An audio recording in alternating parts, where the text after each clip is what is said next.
Hey everyone, I'm Seth Yalorda, and I want to welcome you to another episode of the Vision Clarity Leadership Podcast. I will be your leadership coach for the next few moments, helping you become a high-performance leader and really a high-performance individual who leads high-performance teams to make a big impact in this world. With this podcast, we are on a mission to help every person see themselves as a leader and really to lead an extraordinary life. So we release episodes every week along with resources so that you can be best equipped to do a phenomenal work in this world. And please subscribe. I'm always shooting for a 5-star review, and it would also mean so much to me if you would share this content with your colleagues, your family, your friends, your team, because we're on a journey to build a community of visionaries with this podcast. So you sharing the content is one of the best ways to help us do that. In this episode, I want to talk about why it is so important for you as an individual, or maybe you're a leader, you're leading a team, maybe you're at the C-suite and you're leading an entire organization, why it's so important for you as the leader to have high levels of self-awareness. In your lifetime, you have probably encountered a number of individuals who had low self-awareness. And what that looked like is they go through life and they have interactions and relationships with individuals without fully being aware on the impact that their behavior and decisions are having on the individual. They say things at the wrong time. They do things that are inappropriate. They engage in conversations that really indicate their lack of situational awareness. And along the way of their life and leadership, there are really casualties. You can look back over their life and they can see that as a result of their lack of self-awareness and on some level emotional intelligence, they just have left people with a bad taste in their mouth. Well, I want to say that self-awareness is probably one of the most important characteristics that leaders have in today's society. We need leaders who know themselves, who are aware to their feelings, their thoughts, their emotions. We need leaders who are operating from the highest version of themselves.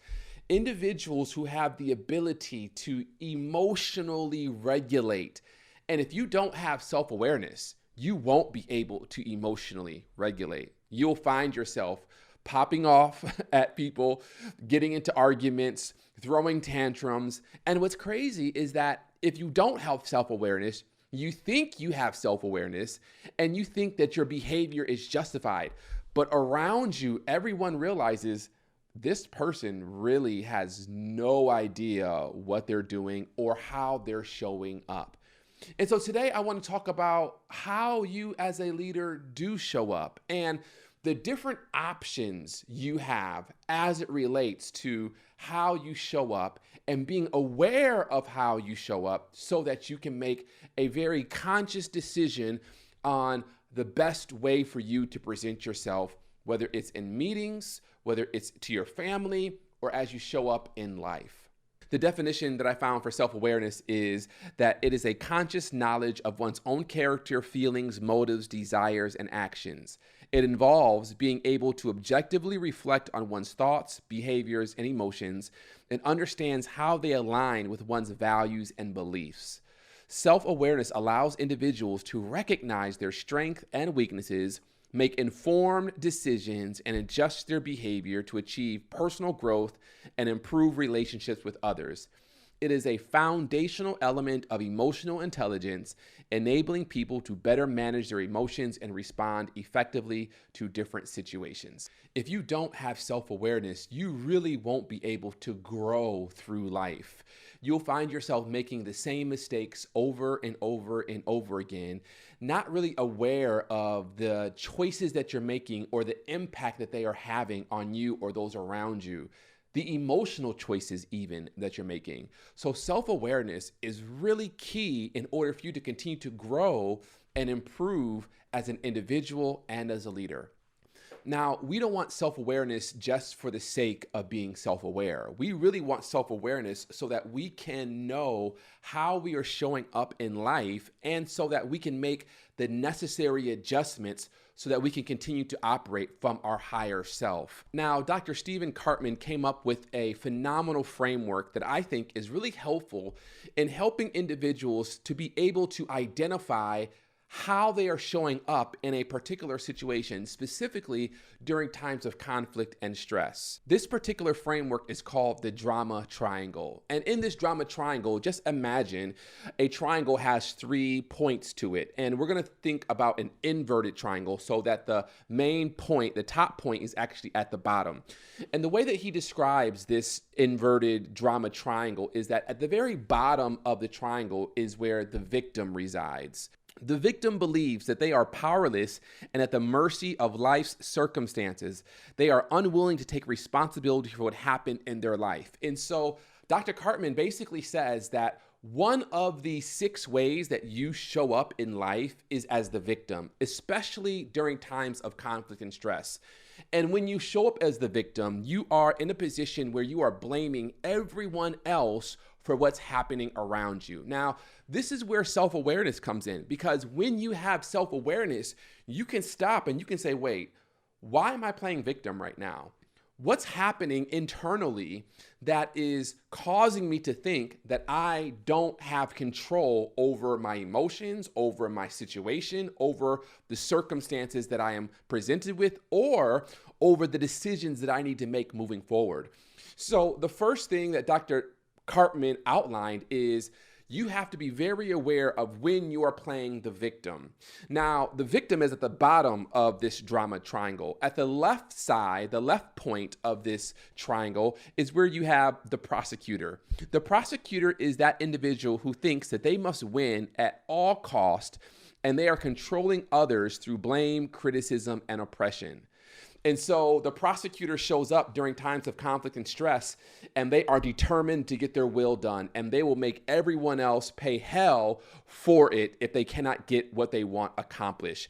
It's that person on your team, or maybe even that person in your life who is oppressive, they are domineering, they are a hyper driver, right? Nothing's wrong with being a driver, but a hyper driver means I'm so determined to get to my destination, I will roll over and run over everyone in my pathway. If it means I need to jump on a sidewalk in order to avoid this light because I need to get there faster and there's kids on the sidewalk, I will run over those kids in order to reach my destination. That's what a persecutor does. It's that person who says, I'm going to get what I need done no matter what. Self-awareness comes in because what the persecutor does is they leave victims and casualties in their wake. But if you have self-awareness, you're able to say, wait, why am I trying to force this? Why am I so hell-bent on making this happen? What other options do I have? What's going on inside of me where I feel as though this has to be my way right now, the only way? So on one level, he says, one role that you and I play, we play the victim. The other role we play is the prosecutor. On the opposite side of the triangle, on the right side, is where you have the rescuer. The rescuer intervenes on behalf of the victim to save them from perceived harm. They foster dependency by relieving the victim of taking responsibility. So the rescuer shows up and says, during times of conflict and stress, I'm just going to rescue everyone, even if they don't want to be rescued. That's what the rescuer does. And the rescuer thinks that they're helping people, but they're really imposing on people their will, trying to enact what they think the person wants when the person never really asked for their help. The rescuer is that person who, it might be your birthday and they call you and they say, hey, what do you want to do for your birthday? And you say, actually, I don't want to do anything. I just want to have a quiet day and stay home and just rest and relax.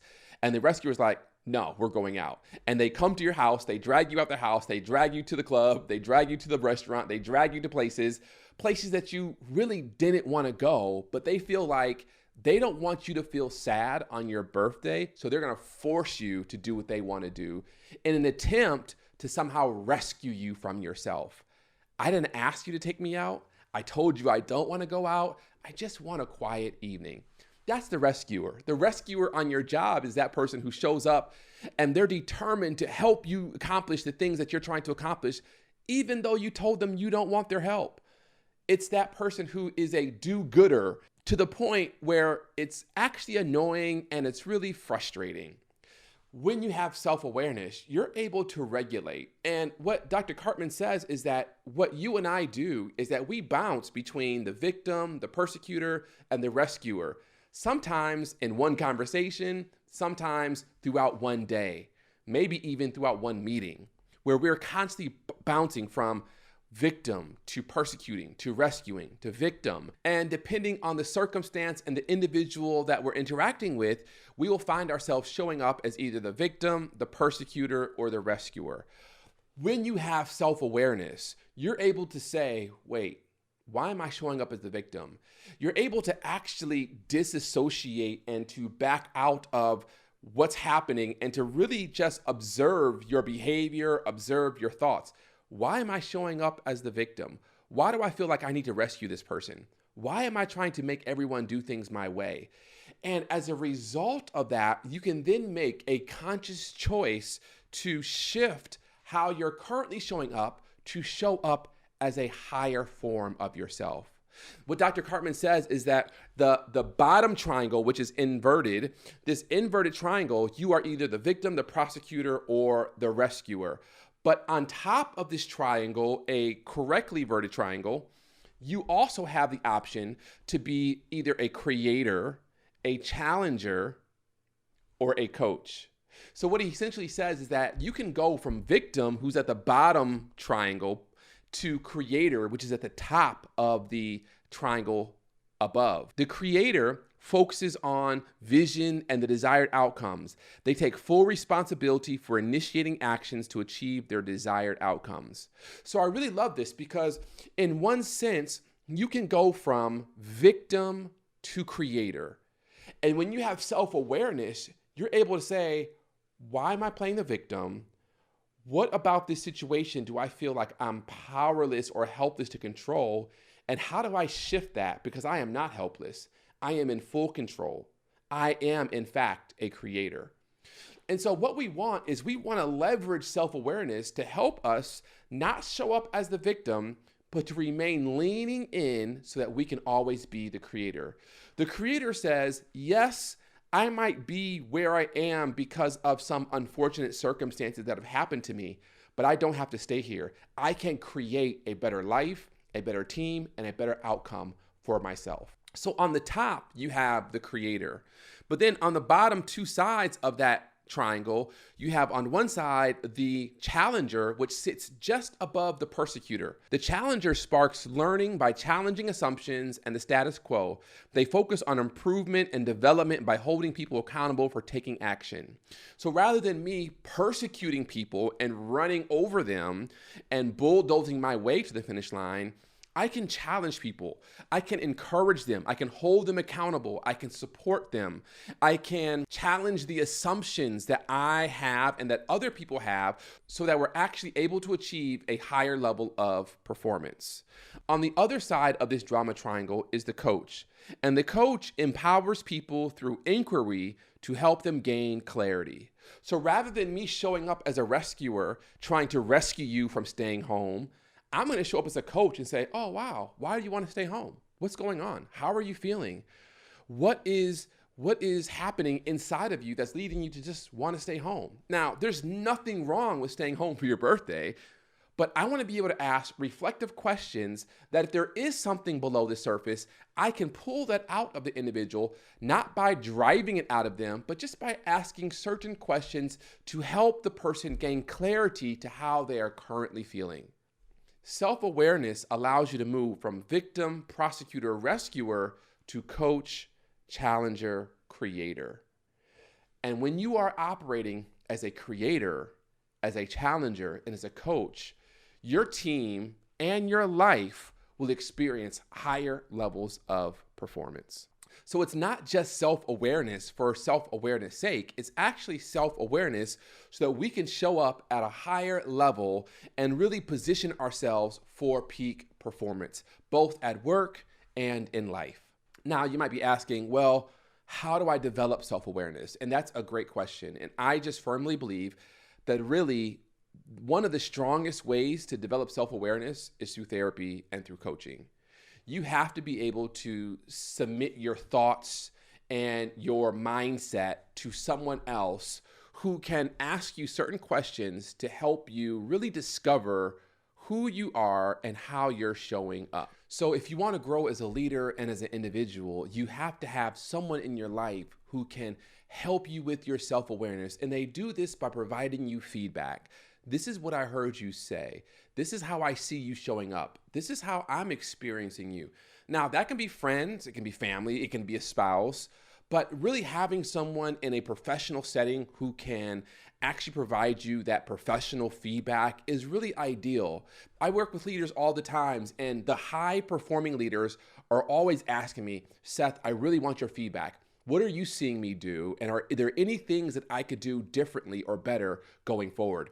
So self-awareness is there for the purpose of helping you to identify which spot on this drama triangle are you falling in, and how can you shift and move from the drama triangle to the empowerment triangle, where now you are showing up as a creator, as a challenger, and as a coach.